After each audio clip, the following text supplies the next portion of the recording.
Scanning for audio.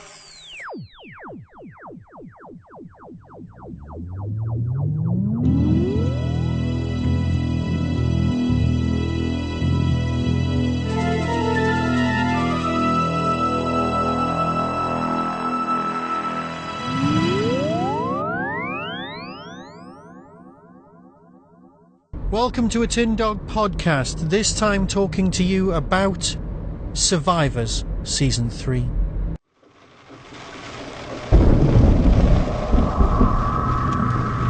Coming soon from Big Finish Productions. Survivors Series 3. London calling. This is London calling. Almost a year since millions of people died and everything ended. I don't know how many survived here in Britain, maybe thousands, maybe hundreds. So I want to know, what happened to the rest of the world?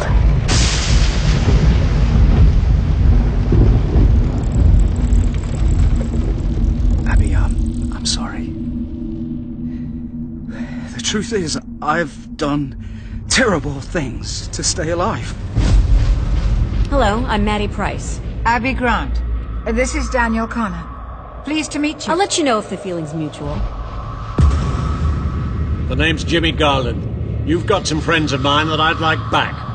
I know some people think I'm mad to keep looking for Peter. But you know what? I'm not just trying to save him. I'm trying to save me. Because I'm scared that if I believe Peter is dead, I'd want to die too. Some of the people left behind, they're so filled up with anger, grief, it overwhelms them. They keep it all inside. You should let bad feelings out. Big Finish. We love stories.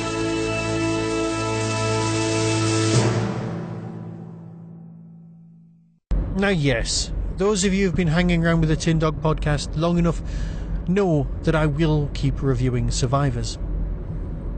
I'm tempted to do a re-listen and, well, review one episode at a time, talk you through every single thing as it's happening, perhaps over the period of a week, but as it's only just come out, this time it has to be a review.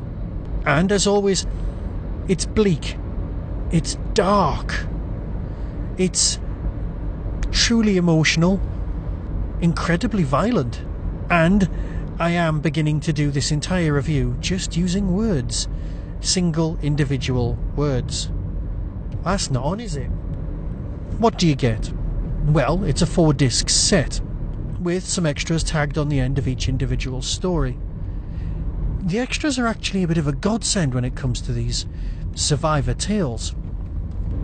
Because there you are, being confronted by, well, the end of the world as we know it, admittedly in the 70s, but still the end of the world as we know it, and you don't feel fine.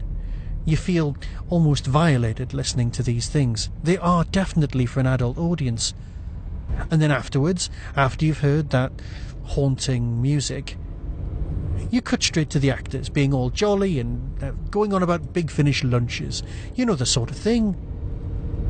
And you know, you're grateful. You're grateful for the company. You're actually grateful to know that they aren't all psychopaths, survival freaks, or just plain middle-class lovely people who want everything to be nice and who happen to know a lot about explosives. It's The Walking Dead without zombies. But that's what Survivors is about, not what this box set is. So what do you get? Well, Story 1, Cabin Fever,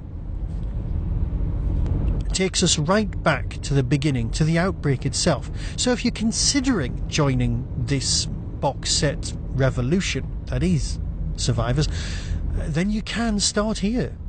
Admittedly, after you've heard this, you'll want to go back and hear the others. And I would recommend you start with box 1 and work your way on. It's an ensemble cast, just like the TV show, which massively gives the whole, well, the narrative the chance to breathe and grow and just plain impress you. Characters are introduced, brand new characters are introduced in Story 1, which of course is kind of told in flashback, which gives you a tiny bit of a Companion Chronicles feel, but nothing to compare with that kind of thing. Yes, the story within a story is fine, but you do get to experience most of the actual original story. You're seeing the outbreak, feeling it in a whole new location. Just like, well, Series 1 Box 1, and of course Series 1 on the TV. In the way that, say, Lost would recap people's lives, that's what's going on here, and it's a perfectly good way of storytelling. This story is brilliant, but I'll tell you who is the unsung hero of this particular narrative. Lisa Bowerman. I didn't even realise it was her until I heard the extras. Her performance is, well, exemplary. It's all I can say without giving away too much. Suffice to say, it reminded me of a certain episode of MASH involving a chicken, and just experience cabin fever and the brutality that goes on within that story. Yes, everyone is trying to survive, and not everyone is nice about it. Stories 2, 3 and 4 all kind of interlink a lot more because they're all set further on in the narrative.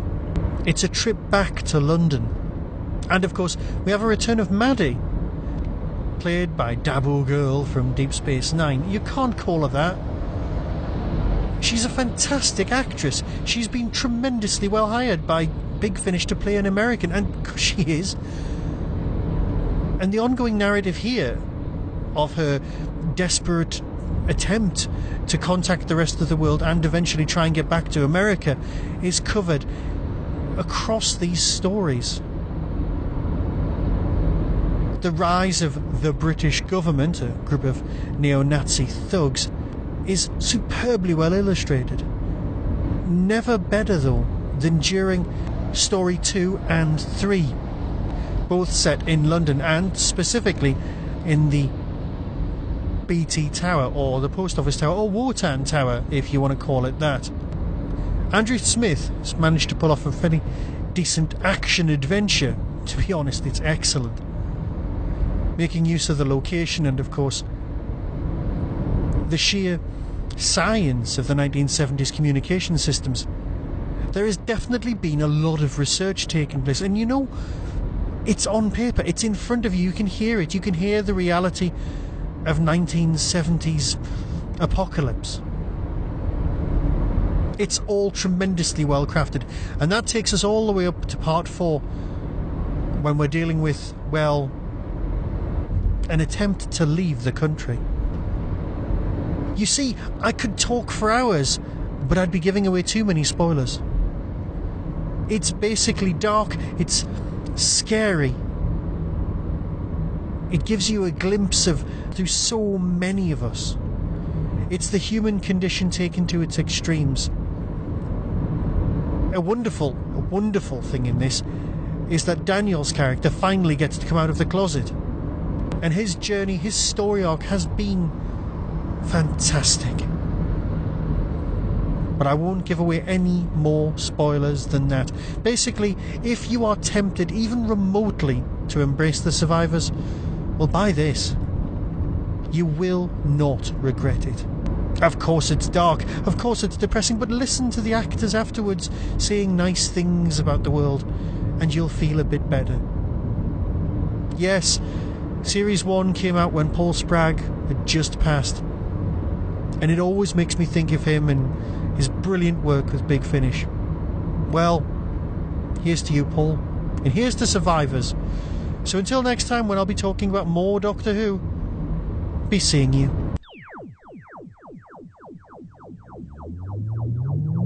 You've been listening to the Doctor Who Tin Dog Podcast.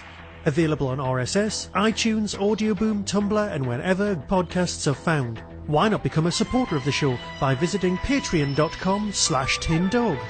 Doctor Who and its associated properties are copyright of the BBC and no infringement is intended. To contact the show, email tin-dog@hotmail.co.uk. The Tin Dog Podcast is a founder member of the Doctor Who Podcast Alliance.